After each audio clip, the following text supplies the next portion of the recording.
मैत्री दिवस।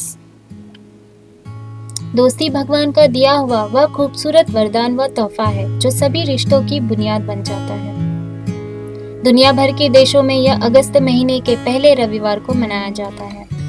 इस दिन दोस्त एक दूसरे को गिफ्ट्स, कार्ड देते हैं, एक दूसरे को फ्रेंडशिप बैंड बांधते हैं।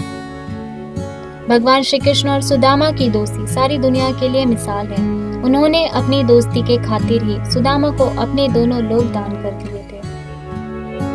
सुदामा की तपस्या, सुदामा का स्वाभिमान कृष्ण को बहुत प्यारा था। सुदामा गरीब नहीं थे, उनके पास भक्ति थी, बड़ी भारी भक्ति की शक्ति थी। श्री कृष्ण नाम ही उनका आश्रय था।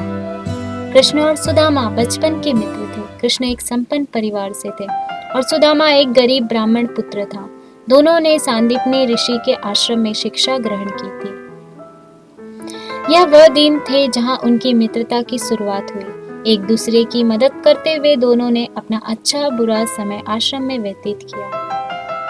कुछ समय पश्चात कृष्ण द्वारका के राजा बन गए और सुदामा विनम्र ब्राह्मण की तरह जीवन व्यतीत करने लगे। सुदामा गरीब ब्राह्मण थे, अपने बच्चों का पेट भर सके उतने भी सुदामा के पास पैसे नहीं थे।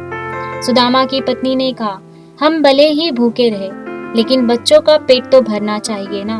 इतना बोलते बोलते उसकी आंखों में आंसू आ गए। सुदामा को बहुत दुख हुआ। पत्नी ने सुदामा से कहा, आप कई बार कृष्ण की बात करते हो, आपकी उनके साथ बहुत मित्रता है, ऐसा कहते हो। वे तो द्वारका के राजा हैं, वहां क्यों नहीं जाते? सुदामा को पत्नी की बात सही लगी। सुदामा ने द्वारका जाने का तय किया। पत्नी से कहा, ठीक है, मैं कृष्ण के पास जाऊंगा। सुदामा की पत्नी पड़ोस में से पोहे ले आई, उसे फटे हुए कपड़े में बांधकर उसकी पोटली बनाई। सुदामा उस पोटली को लेकर द्वारका जाने के लिए निकल पड़े। सुदामा पूछते पूछते कृष्ण के महल तक पहुंचे। सुदामा का नाम सुनते ही कृष्ण खड़े हो गए और सुदामा से मिलने दौड़े। सभी आश्चर्य से देख रहे थे, कहाँ राजा और कहाँ ये साधु। कृष्ण ने सुदामा को हे मित्र सुदामा कहकर गले से लगा लिया। मित्र की ये दशा देखकर करुणा सागर ने अपने आंसुओं से ही उनके पैर धो दिए थे। सुदामा के फटे वस्त्र धोने के लिए दे दिए और उन्हें अपने नए वस्त्र पहनाए। सांदीपनी ऋषि के गुरुकुल के दिनों की यादें ताजा की। सुदामा पोहे की पोटली छुपाने लगे लेकिन कृष्ण ने खींच ली। कृष्ण ने उसमें से पोहे निकाले और खाते हुए बोले, ऐसा अमृत जैसा स्वाद मुझे और किसी में नहीं मिला। सुदामा एक गरीब ब्राह्मण थे और कृष्ण एक राजा, फिर भी उनकी दोस्ती में कोई भेदभाव नहीं था। इससे हमें सीखना चाहिए कि हमें दोस्तों के संग कैसा व्यवहार करना चाहिए। जब सुदामा के घर जाने का समय आया तो कृष्ण ने पूछा, तुम्हें कुछ चाहिए क्या? तो सुदामा ने कहा, नहीं। घर जाते हुए सुदामा को विचार आया, घर पर पत्नी पूछेगी क्या लाए, तो क्या जवाब दूंगा।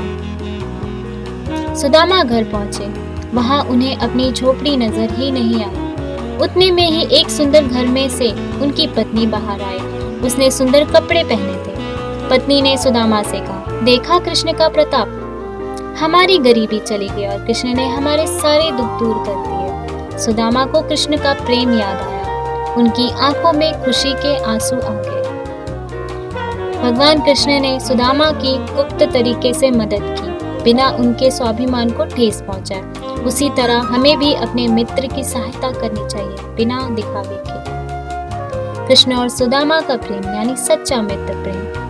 तो दोस्तों, सच्चे प्रेम में ऊंच या नीच नहीं देखी जाती और ना ही अमीरी गरीबी देखी जाती है। इसलिए आज इतने युगों के बाद भी दुनिया कृष्ण और सुदामा की दोस्ती को सच्चे मित्र प्रेम के प्रतीक के रूप में याद करते हैं।